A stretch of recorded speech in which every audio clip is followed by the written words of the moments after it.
तो उन्होंने जमीयत उलमा इस्लाम फेक ही भी बताई, ख़ुद को आने वाले थ्रेट लेटर्स के बारे में भी कहा, कुछ गिले किए, लेकिन उन्होंने ये कहा कि इन तमाम तर गिलों और तहफ़्फ़ुज़ात के बावजूद हम इलेक्शन का बाइकआउट नहीं करेंगे, हम इलेक्शन के मैदान में ज़रूर उतरेंगे। तो आज का जो फैसला है उस फैसले के ऊपर भी उन्होंने अपनी राय दी है। आज के फैसले के ऊपर पाकिस्तान पीपल्स पार्टी की क्या राय है, और पाकिस्तान पीपल्स पार्टी ये होने वाले जो इत्तेहाद है जो पाकिस्तान मुस्लिम लीग नून कर रही है बेशुमार जमातों से, उसको किस नज़र से देखती है? बिलावल साहब के लहजे में जो रफ्ता रफ्ता तलखी आती जा रही है, उस तलखी की बुनियादी वजूहात क्या है, इसी बारे में बात करते हैं। हमें ज्वाइन किया पाकिस्तान पीपल्स पार्टी के रहनुमा तैमूर तालपुर साहब ने। तैमूर तालपुर साहब, बहुत शुक्रिया आपके वक्त का।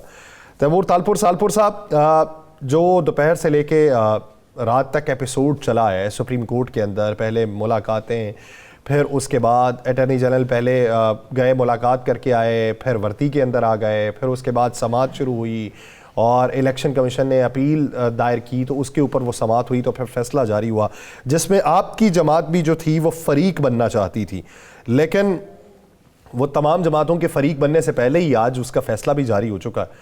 तो अगर पाकिस्तान पीपल्स पार्टी आज के केस के अंदर फरीक होती तो उसका मौक़िफ़ क्या होता, वो अपील क्या दायर करती? बिस्मिल्लाहिर्रहमानिर्रहीम, बहुत बहुत शुक्रिया। देखिए, बेसिकली हमारा राइट था फरीक बनना, क्योंकि जो लोग इसमें से अफेक्ट हो रहे थे उनमें से एक बहुत मेजर पॉलिटिकल जमात पाकिस्तान पीपल्स पार्टी थी, जो कि इलेक्शन चाहती है, जो कि इलेक्शन से भागना नहीं चाहती। और इसके साथ साथ पाकिस्तान पीपल्स पार्टी ये भी अवाम को दिखाना चाहती थी कि जो इलेक्शन मांगते थे वो असल में इलेक्शन से भाग रहे हैं। ये सब चीजें अवाम के सामने लाना बहुत जरूरी थी। मैं समझता हूँ बहुत ही एक खुशी की बात है जिस दिन से जस्टिस फायज ईजा साहब ने अपना ओथ दिया है चीफ जस्टिस ऑफ पाकिस्तान, उस दिन से आपने देखा है कि सिर्फ हक और सच की बात हो रही है, कॉन्स्टिट्यूशनल बातें हो रही हैं। पहले जज साहबान कहते कुछ थे, करते कुछ थे, पर मैं समझता हूँ जस्टिस फायज ईजा के कहने में और करने में बिल्कुल तसाद नहीं है। पाकिस्तान पीपल्स पार्टी समेत मैं समझता हूँ जितनी भी डेमोक्रेटिक जमातें हैं, जितनी भी सच्ची पॉलिटिकल पार्टीज हैं, आज मैं समझता हूँ वो सुप्रीम कोर्ट के फेवर में होंगी और उनका शुक्रिया अदा कर रही होंगी, और हम भी उनमें से एक हैं जो इस अच्छे खुश आइन फैसले को वेलकम करते हैं। वाकई we are seeing a democratic chief justice. Fayal साहब, अभी जमीयत उलमा इस्लाम के सेनेटर साहब ने कहा जी कि लारकाना जो पीपल्स पार्टी जिसे अपना घर कहती है, उस पर सबसे बड़ा तारीख का जलसा हमने किया है, और हम जब भी इलेक्शन वहाँ लड़ते हैं तो हमको फरिश्ते आके हमारे वोट गायब कर देते हैं और दूसरों के वोट यानी आपके वोट वहाँ पे डाल देते हैं। ये हैं कौन फरिश्ते, मुझे भी बता दें ताकि हम भी उन्हें डिस्कस तो कर सकें ना। बिल्कुल, ये फरिश्ते लारकाना की आवाम है, ये फरिश्ते सिंध के सिंधी बच्चे और बच्चियां हैं जिनका ख्याल किया है पिछले 15 साल पाकिस्तान पीपल्स पार्टी ने, जिनकी स्कीमें दी हैं, जिनको Benazir Bhutto income support programme दिया है, जिनको मुफ्त में जमीनें सरकारी बांट के दिए, जिनको हम फ्लड अफेक्टीज को जो हम घर बना के दे रहे हैं मुफ्त का, और उसके साथ घर के साथ साथ उनको उस प्रॉपर्टी का भी मालिक कर रहे हैं। ये वो फरिश्ते हैं जनाब, और कोई फरिश्ते नहीं है। अच्छा तैमूर भाई, आपने सुना होगा मुस्तफ़ा कमाल साहब ने भी 2 दिन पहले भरपूर इल्ज़ामात लगाए पाकिस्तान पीपल्स पार्टी पे। उन्होंने गुज़श्ता इलेक्शन का भी हवाला दिया।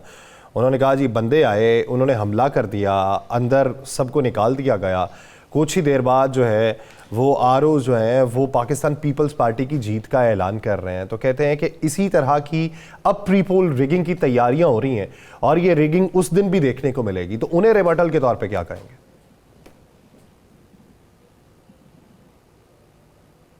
तैमूर साहब, देखिए जी, ये मुस्तफ़ा कमाल साहब की मजबूरी है, उसके पास इसके अलावा कोई तरीक़ेकार नहीं है। आपके 92 न्यूज़ के कैमरास हर पोलिंग बूथ पर तकरीबन मौजूद थे, अंदर की खबरें भी बता रहे थे, बाहर की खबरें भी बता रहे थे, और जो झगड़े फसाद हुए उसका हमने जो एस्टिमेट बनाया था कि 0.something% ये 1% से कम पोलिंग स्टेशन में इशू हुआ है।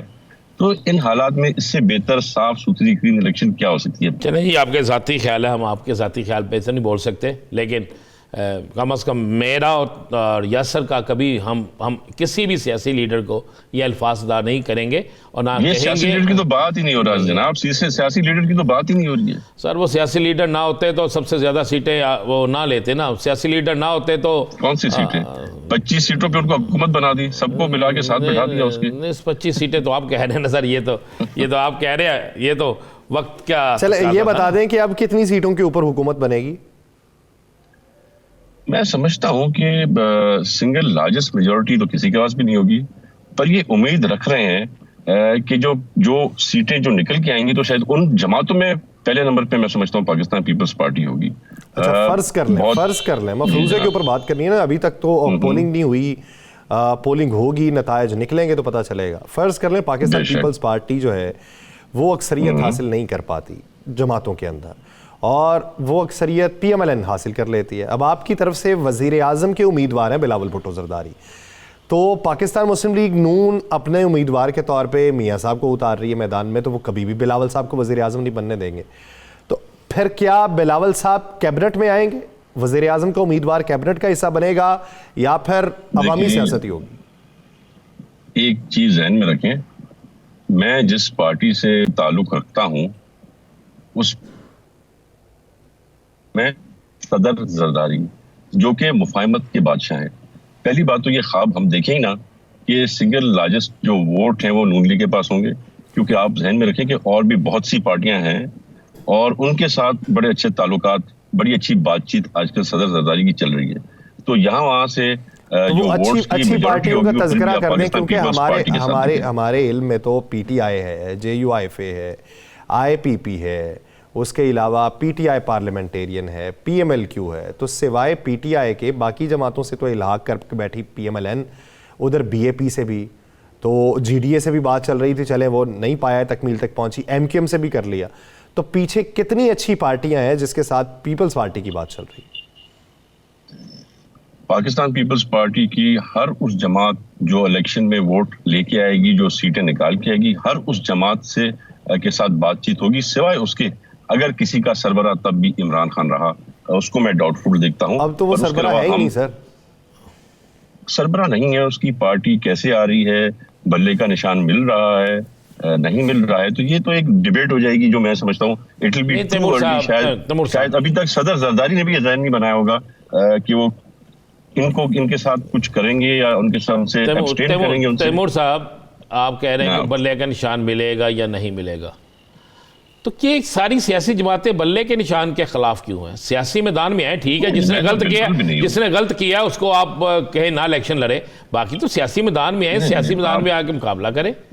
नहीं, आप मेरी बात समझे नहीं। मैं खुद चाहता हूँ, पाकिस्तान पीपल्स पार्टी ने जब लेवल प्लेइंग फील्ड की बात की थी तो हर जमात के लिए की थी, इंक्लूडिंग बल्ला, और चेयरमैन बिलावल ने भी काफी बार ये कहा है कि हर किसी जमात को उसका निशान मिलना चाहिए और ये अपॉर्चुनिटी होनी चाहिए। मैंने खदशे का इजहार किया है, ये मेरी ख्वाहिश ना कभी है ना कभी हो। मैं एक सियासी कारकुन हूँ, मैं हमेशा चाहूंगा कि हर एक जमात इक्वली, क्योंकि आप भी इसी आजमाइश से गुजर चुकी है। आपकी जमात के साथ ये सारी चीजें हो चुकी हैं और ये सारा कुछ आपकी जमात भुगत चुकी है। दुख की बात यह है कि मेरे लीडर ने तो 14 साल सलाखों के पीछे काटे और उसके बाद फिर शायद 7 से 8 महीने इमरान नियाजी ने भी मेरे सदर जरदारी को, मेरे लीडर को फिर से जेल में डाल दिया था। पर अफसोस की बात यह है, तो अब आप दूसरे के लिए भी 14 साल चाहते हैं। अफसोस की बात यह है कि हमने तो ये आधी जिंदगी सदर जरदारी की जो है जवानी सारी जेलों में गुजर गई कुछ किए बगैर। बहुत शुक्रिया तैमूर तालपुर साहब इस अपना वक्त देने के लिए। नाज़रीन, प्रोग्राम का वक्त ख़त्म हुआ चाहता है, मुझे और राना साहब को दीजिए इजाज़त। अपना बहुत सा ख्याल रखिएगा। अल्लाह ने के बाद।